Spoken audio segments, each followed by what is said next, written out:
Today is February 21st. I am not Jimmy or Jake. I'm joined by Jolly Olive. We're going to talk Yanks and Mets.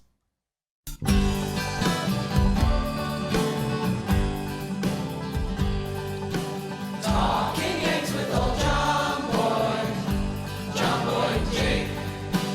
Recaps galore, weekly awards, stat lines, theme and hot takes. Get your Yankees news from these two fine dudes. It's time for Talkin' Yanks. Talkin' Yanks with old Jomboy Jake. Talkin' Yanks with old Jomboy Jake. Hello and welcome to Talkin' Yanks. Full disclosure, you're expecting Jimmy or Jake on here. Jake got married this weekend. Jimmy was down there. That's why an episode didn't happen Thursday. PPPs start rolling out. Jimmy, I believe, was also under the impression he'd be back today to do this episode, and schedule didn't work out. His flight is a day later than I think he thought.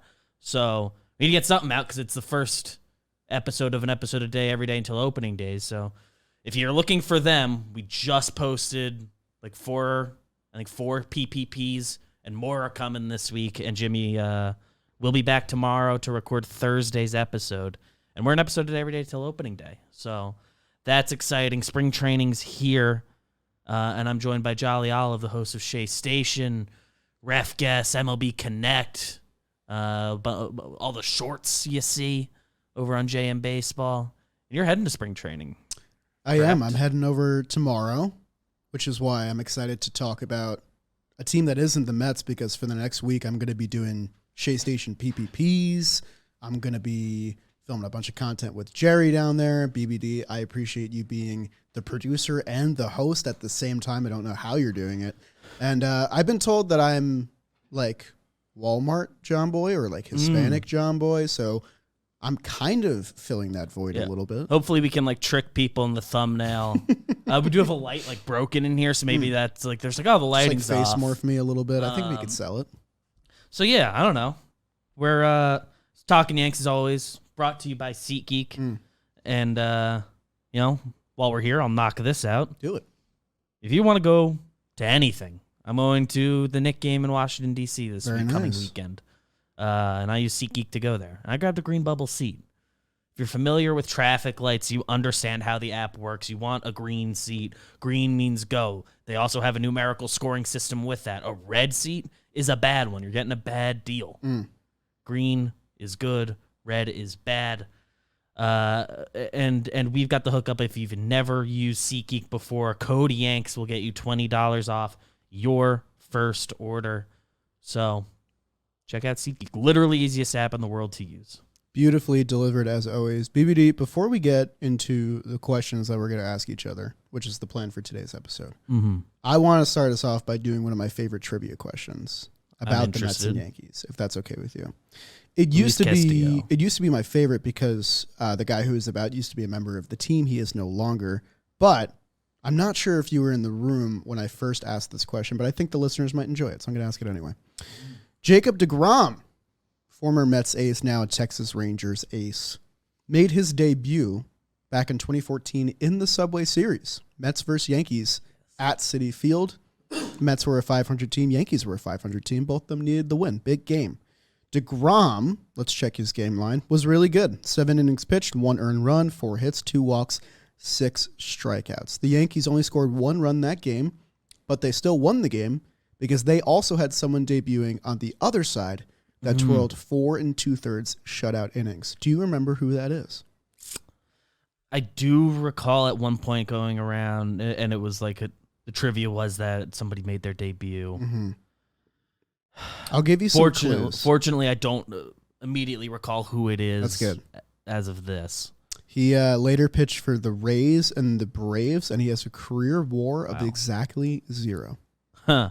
So he's been Rays and Braves. I was going to guess like Chad Green's debut was around then, but he's not yet pitched for the Blue Jays. He's been only Yankees so far. Signed with the Blue Jays a few weeks ago. I don't know if we talked about it on here, but happy for Chad. I I do not. I do not know. You were close. It was also a Ch name. Do you remember Chase Whitley? Oh, Chase it is. Whitley Yes. outdueled Jacob DeGrom on DeGrom's first game in the big leagues. Is he? Oh, you know who I confuse Chase Whitley with sometimes is Dustin Mosley. Dustin Mosley, Who I believe for a while there, like until 2017, when the Yankees like got back to the playoffs for real. I want to say he was like it was like him and CeCe were like the last two Yankee starting pitchers to record a win in the playoffs. That's tough. It was dude. like a weird stat like yeah, that. 2010 Yankee. I believe he gets a win in the 2010 ALCS. That's so funny. Is that real? Did they? Yeah, he Had did. that Well, he 2011 2 shutout innings against the Rangers. Perfect innings. Struck out 4. Got the win in Game 1. How about Dustin Mosley? Dustin Mosley, Game 1 winner. The Yankees in 2012 or 2011 rather, they lose in 5 in the DS. But I think it's like this. It wasn't a starter that recorded either win, or if it was like CeCe. Not the way I thought this episode would start out. Yeah. Especially because we do have kind of some news. There's like a Yankee tangential piece of news that just came out. I think it works. Like literally today. You want to deliver it? Old friend Luke Voigt. Mm-hmm. He's been on this show. True. Signed with the Brewers, signed a minor league deal. So that's exciting for Luke. I like the fit a lot. Yes, I feel bad that it's on a minor league deal, but there's been, and I tweeted it too. There's been jokes about how he's meant to be a Brewer on Twitter for years. Right. He's going to be a perfect fit. They're going to love him, assuming he can crack the opening day roster and like get run with him. I'm sure he has an opt out at the end of spring if he's not going to make the team or something. But he is like he fits their needs. Yeah. And I don't know, one injury away from time there. I mean, it's really just because he's 32. That's the reason why it's a minor league deal. Because I listened to the Trade Tree episode that you guys did last week, enjoyed it a lot. And I recall the Giovanni Gallegos trade and how I think was it 1-for-1 or was Shreve? It was also Shreve going that way, and the Yankees got some bonus money. I don't immediately recall who they used to get that. I don't believe it's somebody who's made it here. Sure, but I mean Luke Voigt, 22nd round draft pick in 2013, doesn't come up for another 5 years. He has a 124 career OPS plus. Dude, every year he's been every positive. time he is like healthy and playing, he really hits. Because that 124 includes like a full half year in 2019, 2021, where he like wasn't healthy. Right. So and he has 3 20-homer seasons, and you know what? He stole his first base last year, so he got one. maybe he unlocked a new weapon there. Got one. Speedy Yeah, Luke non-tendered by the Nats which is kind of offseason. crazy. Yeah, like I think they were probably doing him a favor because they have no use for him. They have Meneses, and then they picked up Dom Smith, so I guess that's their platoon. But still, Yeah, but it didn't feel right. I'm sure No. he's making whatever real money, and then I think after this year, assuming he gets the service time, no, he's still 2 years away from free agency. so the Brewers at first base right now, they have Rowdy, and that's definitely Rowdy's spot. I wonder if Rowdy had bad lefty-lefty splits, and that's where the inspiration for this he'll move get is. the against lefty games at first, and I think he has a good shot at cracking the roster. Yeah. I'd be honestly surprised if he didn't. maybe it's more like Jesse Winker's listed as their DH right now. Yeah. Maybe it's more he'll be off his feet on against lefty days. But Rowdy I always forget isn't a switch hitter. I know, and he Rowdy kind of hit feels 30 like home one. runs last year. It was really good. He was awesome. I like the Brewers this year a lot. I like him too. I'm into it. They have a couple pieces up there. They always feel like they're one bat away. Maybe Luke's that bad. They got William Contreras, which I love. I think Jesse Winker will bounce back, and I think Luke Voigt will find a spot, and that's pretty exciting. 3 power hitters. Yeah, they got a little bit of real pop. Yeah. Willie Adames hit 28 last year. If Yelly can he's projected for 28 this year. He had at least 20 last year, I think. So we've talked about the Brewers. 31. We've talked about Dustin Mosley. We've yet to get to the topic of today's episode. Yes, and obviously Frankie Montas out for the year. Maybe it'll be touched on throughout the conversation today, but we'll talk more specifically about that with It'll be touched on. with Jom next episode. It'll be touched He's on. back. Do you want to start us off, or should I start us off? I will defer to you. Okay. Get a sense for the kind of questions you're thinking about. I Feels think you had right. more ready to go. Feels right to start with the Yankees question, because it is a Yankees show that I'm trying to take over a little bit. All right, so I have a couple. I have some boring, obligatory ones that kind of, pertain to spring training storylines. Then I have some fun ones that we'll get to later. But first one I want to ask you is kind of fun, and I just want to get your opinion on it. I just want to know, this isn't like a yes or no, give me an answer kind of question. What are your thoughts on Domingo Germán wearing the number 0? Oh, I weirdly am opinionated on it. I felt like you had a take on it. I am kind of like uniform number guy. I remember that was one of the first like games I played with Jimmy and Jake when I like met them in 2018. I was like, by the way, like I know. I don't know uniform any numbers. uniform numbers. I'm really bad with them. It's so much less useful than like Jake has. He knows where every player went to college and things like that. Like I know what uniform number they wear. I kind of just don't like the number 0 in general, so I'm sort of fine with him being the guy wearing it. Interesting. I liked it on Otto when he was and I here. believe he wears it with the Mets now. Yeah, I believe so. And he like was cool, and that was, and he broke the seal there on 0. I don't believe it had really been worn by a guy who's like really on the team. Yeah, I mean he needed a new number.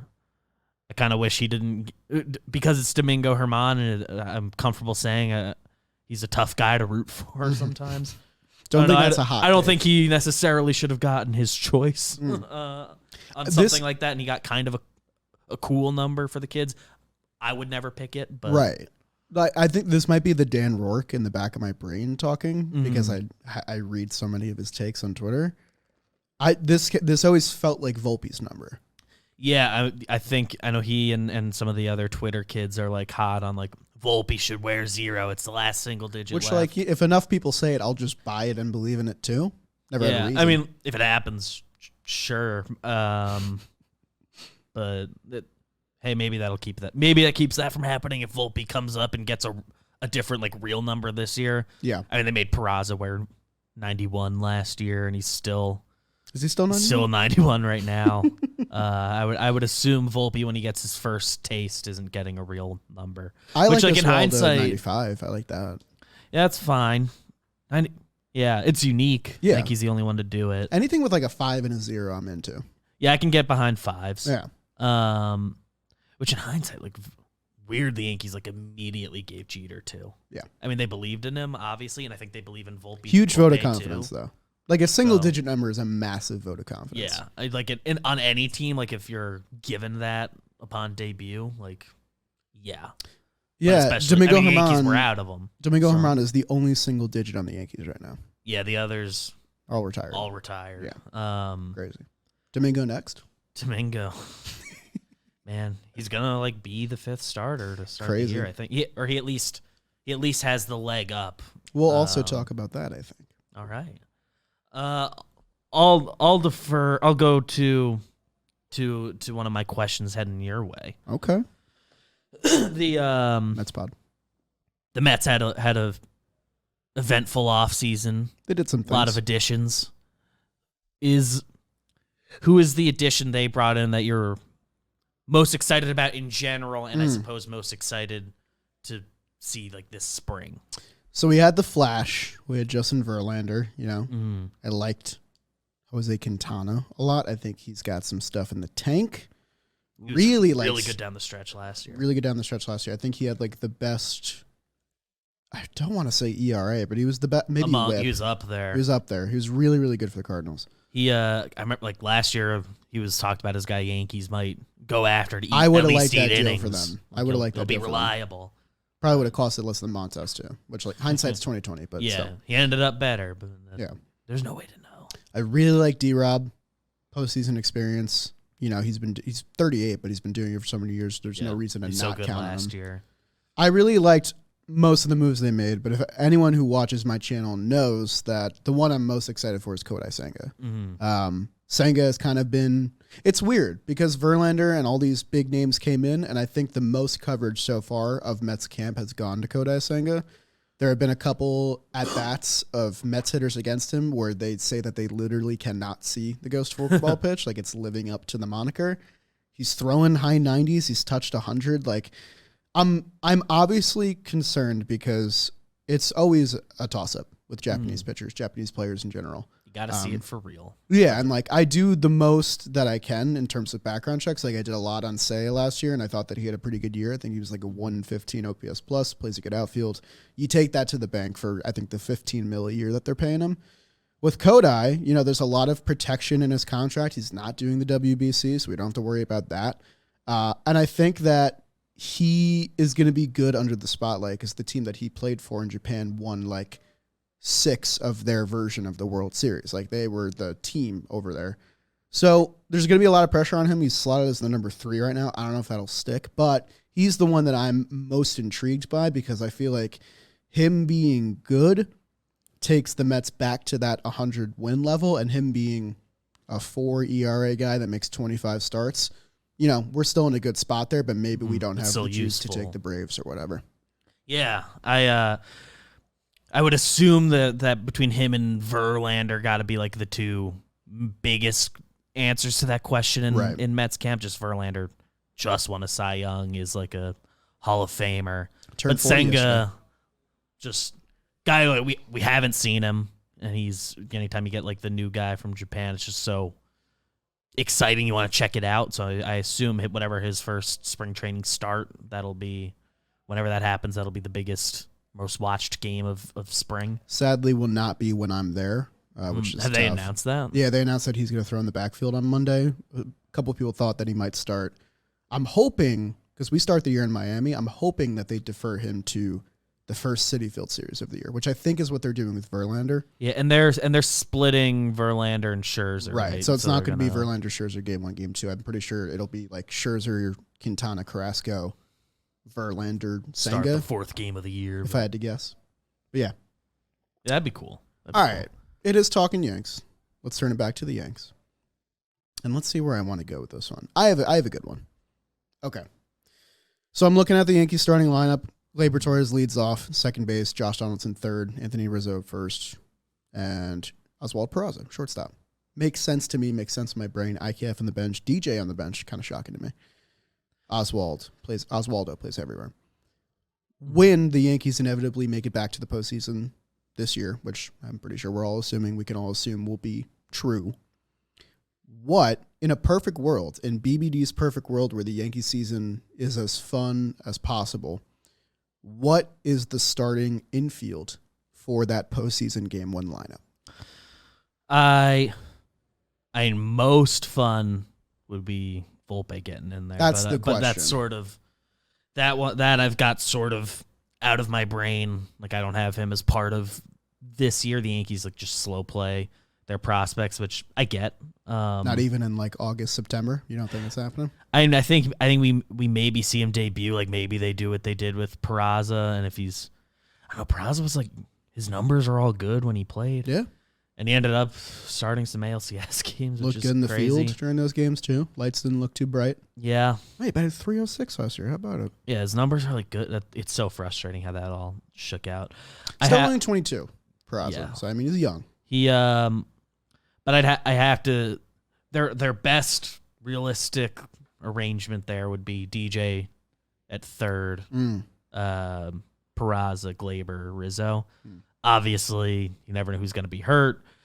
There's a chance Donaldson bounces back. Do I bet on it? No. I think Steamer likes him this year, right? But like, I mean, people are not going to be happy that I'm saying this, but you know, it's a time of optimism. Like there's a chance Donaldson just like had a bad year. That happens in baseball. Right. His hard hit stuff, like his max exit velos were kind of in line with his career stuff. His averages were down a little bit. That is a bit of a sign of age-related decline. Year, Donaldson. But he was still an elite defender. Like not good. Like he somehow wasn't even a Gold Glove finalist, I think, but he was he and ironically DJ as well were kind of the two best defensive third basemen in the AL. Right. Biased, but I remember like looking through it a few times during the season. I was like, there's not people better. Right. But regardless, Arias took home the Gold Glove. He was the other guy in that conversation. Nice guy. Happy for him. That's cool. But yeah, there's a chance Donaldson bounces back, and he at least has a chance to run into a homer. With last year being as bad as it could possibly be for him, essentially, the numbers aren't that outrageously bad. It's a 94 OPS plus. It's not far off from league average. Felt a lot worse at the time, probably. That's not Josh Donaldson. Mm-hmm. That's not who he's been. That's not who the Yankees are paying for. But he could very easily, all year we were talking about how, hey, he's walked enough that like the numbers are kind of around league average. Mm-hmm. And if he ever got a hot streak, the numbers on the year would have been like a 115 OPS plus and right. and all that. He has the chance to run into a homer. He'll give you elite defense. And that's why I think the Yankees actually believe in him, or at least if they had to give up an asset to move off from him, and then he is like any good for whatever team they trade him to, they on live TV. I mean, let me follow that up, since this became mostly a Donaldson discussion, which is, the biggest X factor of the question. If Donaldson gets off to that hot start, or gets off to even a good start, what is the scope of trading him? What does that become? Does it transfer from a dump to let's just sell high and be done with it? I would assume if he's good, they just keep him? Because he expires after the year. I mean, he has the buyout and stuff too. If a team wants to trade for him, I think they will. I think it then becomes like Glaber is movable. Yeah. He's the guy with the most value. During halfway through the year, he'll be year and a half left. Those are usually when you can get a guy at their like peak value. Mm-hmm. Besides, like if they have like all their time left, but usually they're not the main piece in that kind of trade. So I think if Donaldson's like fully good and we're trusting it and everyone else is healthy and all that, like it's likely a Glaber's available to be moved situation, and then you get but then you whatever risk a repeat of what happened last year for sure. Yeah. Which I'm sure they're trying to avoid. It becomes if the opportunity for whatever this year's version of the Glaber for Pablo Lopez swap is that almost happened, I guess that becomes on the table. And then Volpe comes in to the equation. Yeah, that would open up playing time for Volpe. They have IKF, who is infield depth. It's true. Honestly, like that's kind of a nice bench piece. Like I don't hate that. Again, it's not a popular thing to say. Usually not a popular thing to say in this room. But like I understand why they didn't like just non-tender him or sell him for literally nothing. Because he is the Yankees view him as at least capable of playing shortstop, and they don't have that many options for that. Right. That can hit a little in the big leagues. Not that I think IKF's a great hitter, but he's hit a little. He's your 9 hitter, and we saw him get hot a couple times. So that was cool. Because right now even the backup shortstop besides him right now is Oswaldo, who, hey, there's a chance he doesn't hit at all. So it's all kids besides him. So I understand why they didn't just like dump him. But I find the Yankees infield incredibly interesting. I find their bench incredibly interesting because they have like 3 guys that can play like 3 to 5 different positions. And they're like into that. We've stumbled into it a little bit, especially as we've started rolling out the PPPs. So check those out again. Like 4 or 5 of them are already out. Another one tomorrow morning. Nice. Like there's something's got to happen here that like makes it all fully make sense. I don't think this is what the roster looks like in October. That's not a bold statement at all, but trades or cuts or whatever, this is not what this starting lineup would look like 4 months from now. No. We'll switch it back over to your Mets. Get back over there. Is there? This is one I'm truly like not really aware of, and I'm fairly plugged into the Mets. Let's go. We do Talkin baseball. I try to cover the whole league. Like, what's like the Mets storyline of the spring? Like what are people like watching for besides like just new guys coming in, or if it is that? That is a good question, because Mets fans know that when you look at the starting rotation is set. I don't think you have Peterson and McGill who have shown flashes of being good. They have those guys ready to go if anyone goes down. Right, but those guys are starting at AAA, which is one, great AAA depth, two, kind of tough for those guys because they've proven they can do it at the big league level. You look at the bullpen, it's kind of set too. You have the top 5 guys in Diaz, Otto, D-Rob, Brooks Raley, and Drew Smith. You can kind of plug and play with the last 2 spots there, or 3 spots, whatever you want to do.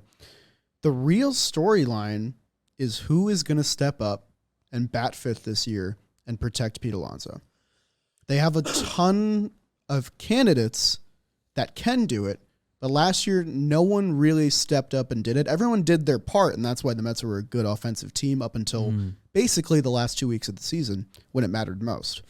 You have Vogelbach, who is not, in my opinion, like a true power hitter, but he's a great on-base guy, has good leverage stats, has done all that, but he's not the guy that I think is going to fill that void of the 5-hole.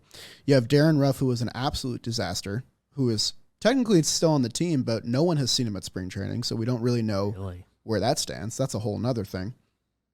Tommy Pham has done things in the past. I'm not sure he's that player anymore either, but a good bench piece nonetheless. And the guy, or I guess the guys that I have my eye on for this are Mark Canha and Eduardo Escobar. Now, Escobar had the month of Escobar in September and was fantastic. He had a good April where he walked a lot, and then everything in between was really, really bad. For basically 4 months, Eduardo Escobar was well below league average, wasn't playing a great third base, but I think Mets fans were so used to seeing J.D. Davis, and no offense to him because we love him, Todd Frazier over there, and it just wasn't. At that point in his career. At that point in his career, he wasn't as savvy as he used to be. They haven't had Gold Glove. They haven't had even defense, league average defense at third base in a long time. Eduardo Escobar was better, but he wasn't bad. Fine. Makes plays. Makes a couple good picks. Had some highlights last year. The one I'm looking at is Canha. Canha said to the media he wants to hit 10 more home runs than he did last year. Canha honestly was everything you could have asked for last year, considering what his contract was. It's on a 3-year deal. He's in year 2 of that. Last year, he hit 13 home runs. He had a 367 on base, a 122 OPS plus.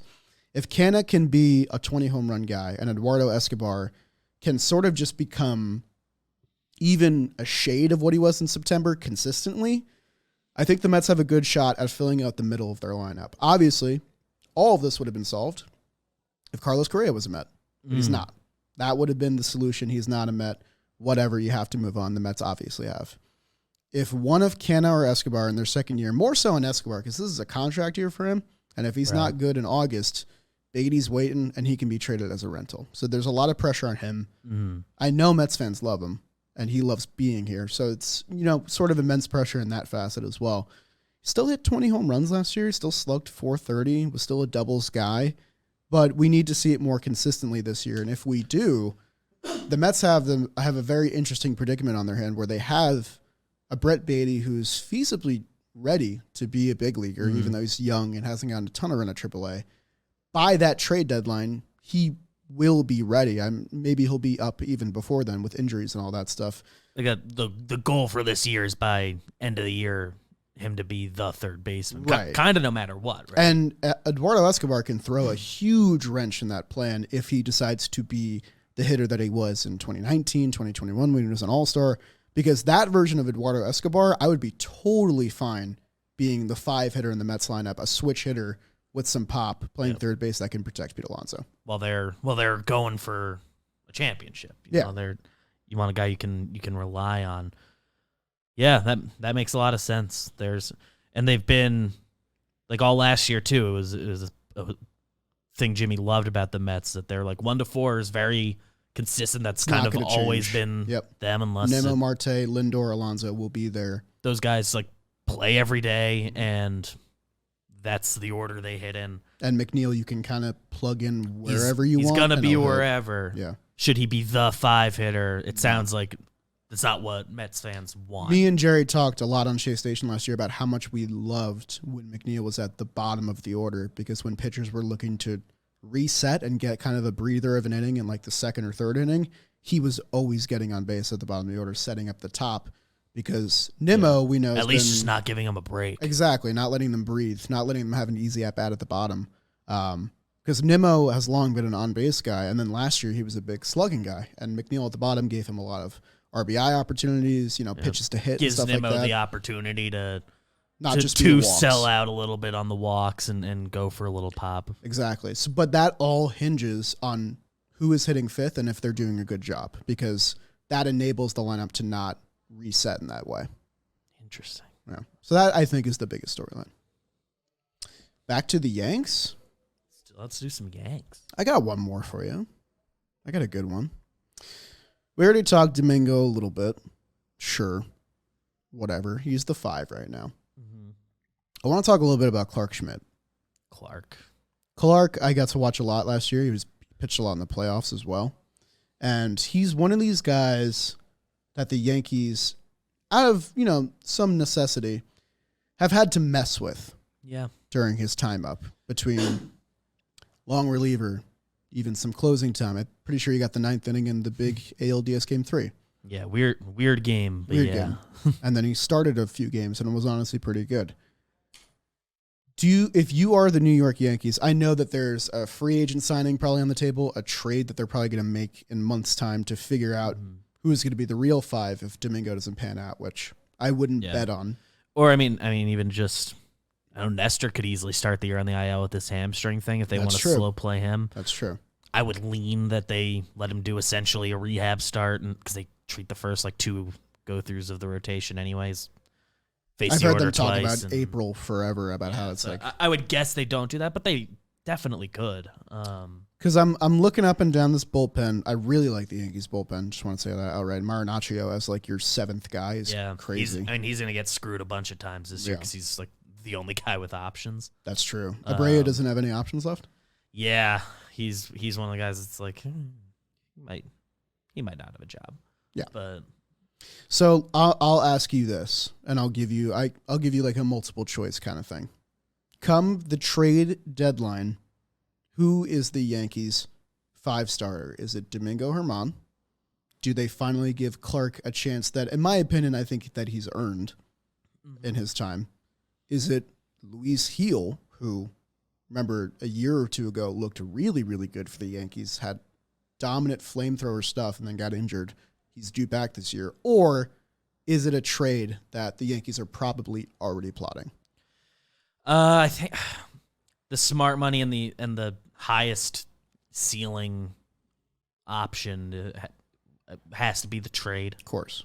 It can never have too much pitching depth, of course. So they should be looking into that anyway, and I'm sure they are. But of the in-house guys, I have to lean Domingo. He has the most track record as a successful starter. Clark deserves an honest-to-God chance to start in the big leagues before they make him fully a reliever. But because he has the stuff to do that too, and he was really good in a bullpen role. He's he has some health stuff. So this is, I think, his last year to find out does his arm hold up in a rotation workload. Right. And if not, I think he can be very similar to what we've gotten out of Mike King as a guy who can do multiple innings. He has the stuff to be nasty, and King was special last year. Right. So that's become an unfair standard to set for him. But this is the year they're at least going to keep him stretched out as long as they can.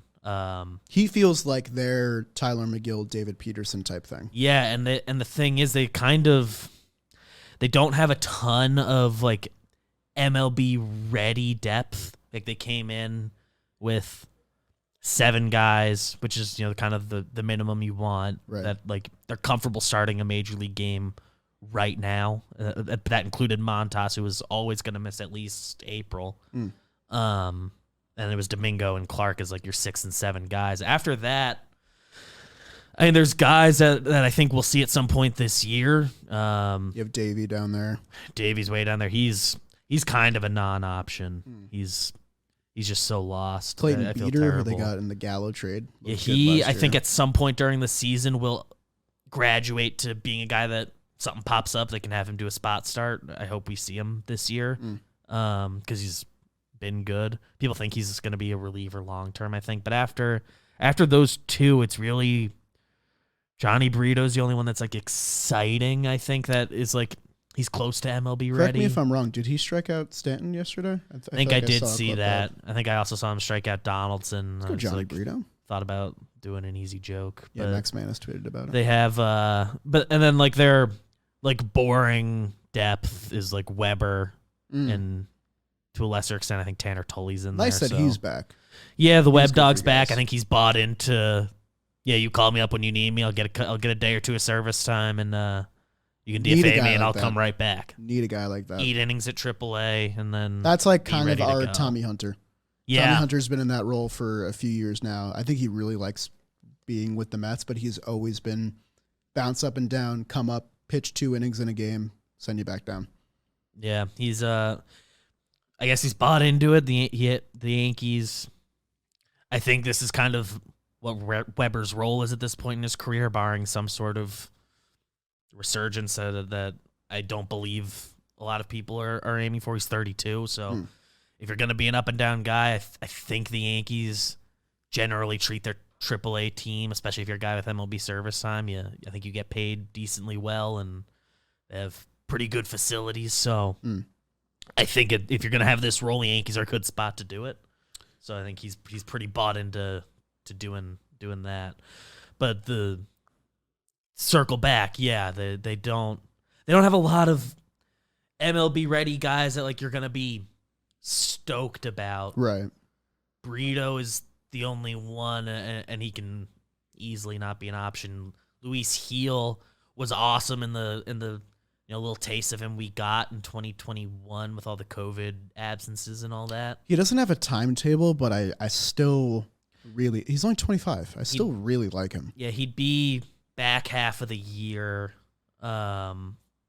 availability, I assume. Struck out 38 guys in 29 innings. He was awesome. I think he's really good. I think the scouting report on him, which you only know so much about a guy, but I think people see him as a guy who's not gonna stick as a starter. He's had control issues throughout the minors, but he has the stuff to be like a really exciting reliever if that's his future, and he'll at least get some chances to start before making a final decision on that. Yeah, last year was tough at AAA. He had a 6.2 walk per 9. Yeah, he. I know control is a big thing with him, which it is for a lot of guys in the minors. So hey, maybe they can tweak something and find out. But he wasn't like this heralded prospect that they're like they expected anything for when they got him. Really, there's a chance he's at sort of his peak, and that's a guy who's going to outstuff you from the bullpen. Right.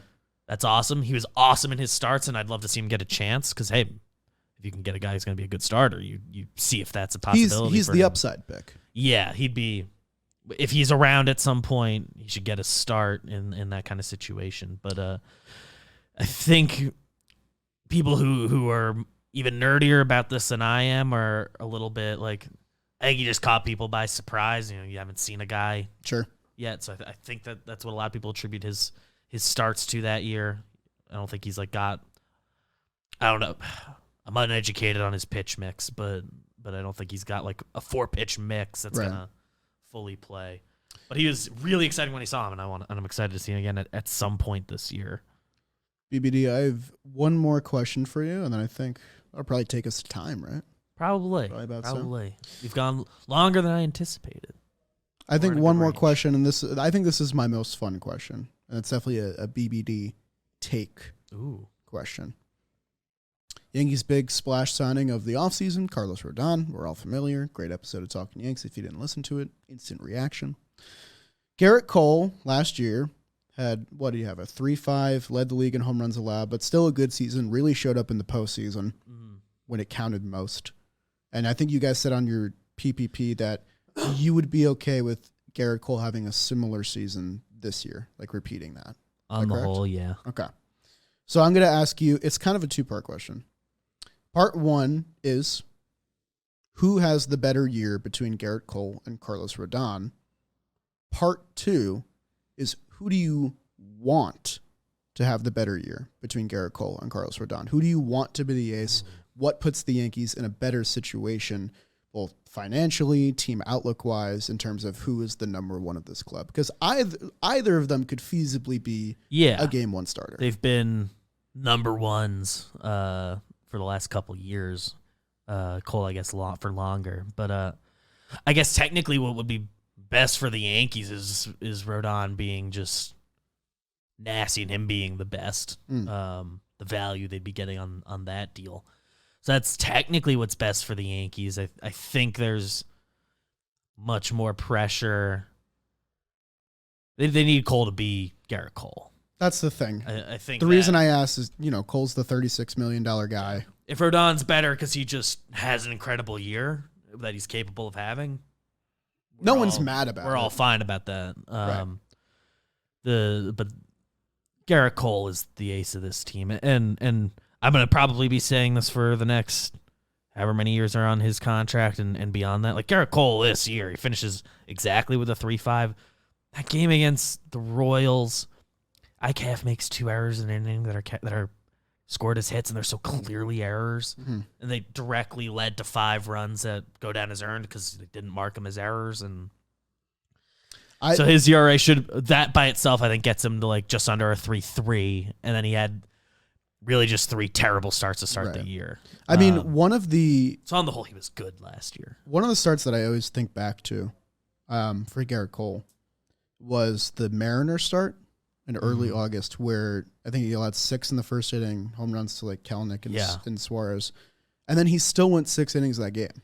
He had a couple starts kind of like that. So like even, which is what's kind of crazy about his year, because even his awful starts, like he like last. The one that had a lot of debate on this show was his start against Baltimore on May 23rd. Sam's birthday. Nice. Good friend. They were at home, and 8 innings, he gives 5 up earned runs. He gives up 5 earned, and then last 8 innings. That's a funny line. 11 Ks too, no walks. So it's like, I think that he almost got like Jake's pride and Jimmy's MFer. It's like you, because he wasn't. They lost that game. He wasn't good, and they lost, but like directly because of that, because of 4 runs in the third. But like he lasted. I forget what the state of the Yankee bullpen was at the time, but like they just used Wandy for 1 after that, and so he did kind of reset the pen. So it was. And that is something such a weird stat line, but he did that a couple times between that Mariners game. Right. He would like still kind of turn in a start that was statistically fine. Like that's something that Rodon doesn't necessarily give you. Whereas his stuff is probably more electric at this point. He's younger, all of that. But Rodon only went 7 innings or more in 6 of his 31 starts last year. So like, they're opposite pitchers in that way, which is why I think the question is interesting. Yeah, Rodon. I'm excited to see what he's like. Of course. Like start in, start out. Like how does he persevere when he's not got his A stuff or he's getting hit around a little bit? When he is going to have some like Yankee Stadium growing pains, because I think he's used to, especially in San Fran this year, pitching righties up and away, and you like. Cannot do that in Yankee Stadium because they'll poke it. Guy that's got any power, he can just lift that over the porch. And the other stadiums aren't exactly big in the AL East, so the Yankees shouldn't get all the ire. Toronto moved in their fence, but dancing all around the question. They need Garrett Cole to be Garrett Cole, and is that what you want as a Yankees fan? Yeah, you want Cole to be the guy. especially just with where their salaries are at. It's just because I'm sure there are Yankees fans that would be down for Rodon to take the keys and be the ace. Yeah, they're sort of two different things, because if he just is better, sure. Yeah. But a lot of Yankee fans' feelings about the team are going to hinge on Garrett Cole being who he is, and he's going to end up. It hasn't been talked about yet, so I'll sneak it in at the end of this episode. Sure. Garrett Cole has an opt-out after next year. Does he really? Yeah, it's kind of a fake opt-out because the Yankees can just tack on a year and say you're still here. Interesting. I didn't But know that. like, yeah, there it is. he can opt out if he's. I guess it's more a question for next year, or is that no? Okay, that is After 2024. He has that. So at age 33, if Garrett Cole pitches to a value above $36 million, feasibly he could opt out. He would be, because that'd be 4 years left at 36 per. Do I have that right? 1, 2, 3, 4. 36 times 4. I've done this math, because if he could beat 4 for 144 at 33 years old, what was Jacob deGrom's contract that he just got? 175 at 34. Yeah, it's 34. 35 older than this year. Cole will be at the time he makes that choice. Yeah, that's really interesting. Now the Yankees have the option to just tack on another one for 36 on top, and right. Okay, that's done. I didn't think of the possibility of that timeline, but when you liken it to DeGrom, who's going to make $40 million in 24 and 25, and Cole's been way healthier than DeGrom. Yeah, unless Cole is hurt that year, which I would be 2024. shocked. Cole's so this year kind of hurt. doesn't matter for it, but just in general, you want him to have a good year. Cole really is never hurt. He hasn't been hurt since 2016. No, That's crazy. I don't think he nursed a hamstring thing down the stretch in 21, which every full season since 17 he's made at least 30 starts. Like his 2021 doesn't look as good as it should, because he battled through that hamstring thing at the end of the year that it clearly affected him in the playoff start. Should he have missed a start or two, or taken an IL stint? Maybe, but at that point in the year, it was September. Kind of needed needed him to figure out if he can work through it. Yeah. The last 2 years, his stats just don't look the way they should have. Yeah. That sucks for him. Fortunately, I haven't seen too much hating on him for it. Mostly from non-Yankees fans. Yeah. Is where that would come from. Yeah, Yankee fans haven't been nearly as harsh as their reputation is for being harsh on a guy. So they've been fairly fair about that. But yeah, other people will talk shit about Cole as not being a real ace. Even with that kind of meh end of the year to leave sort of a bad taste in the mouth. He finishes second in Cy Young. And 21, you got to remember that's a wild card race. That's not the Yankees have the division Yankees wrapped were yes, that's true. They were fighting away to in the make, wild card, so they finished to third. Make the playoffs. Right? They finished third. Yeah. Yeah. They were in it was a weird four-way tie possibility going into that last day of the year. The Jays were right there. Yeah. Jays, Mariners were right there. So Garrett Cole, this will be a big year for him in the perception of Yankee fans. With that said, he's gotten Cy Young votes every year as a Yankee, and All-Star every year that there's been an All-Star game. So I'm pretty much a blind believer in Garrett Cole, and he will ultimately be judged by the postseason. Mm-hmm. And he was good. He was good. Showed in the up last year. I mean, more than either of the Mets guys. So the Houston start doesn't stick out, but 5 innings, 3 runs. You like more from him, but they were already down 2-0. He was really good against Cleveland. I mean, they really needed him. If he blows it up in Game 4 against Cleveland, the series ends, and that's short rest, right? Because that's Game 1 and Game 4. I believe so. Yeah, he was on 4 better days rest. In 4 than he was in 1. Yeah. So gonna be interesting. The Mets are gonna be interesting. I don't know. Shout out SeatGeek again. Thank you guys for listening. Hope you enjoyed. Sorry, there's no Jimmy or Jake. I don't know what to tell you. Jake got married. Sometimes you're gonna get me. Love you guys. Enjoy everything that we've got here. All right, tell them, Grams. Go Yankees.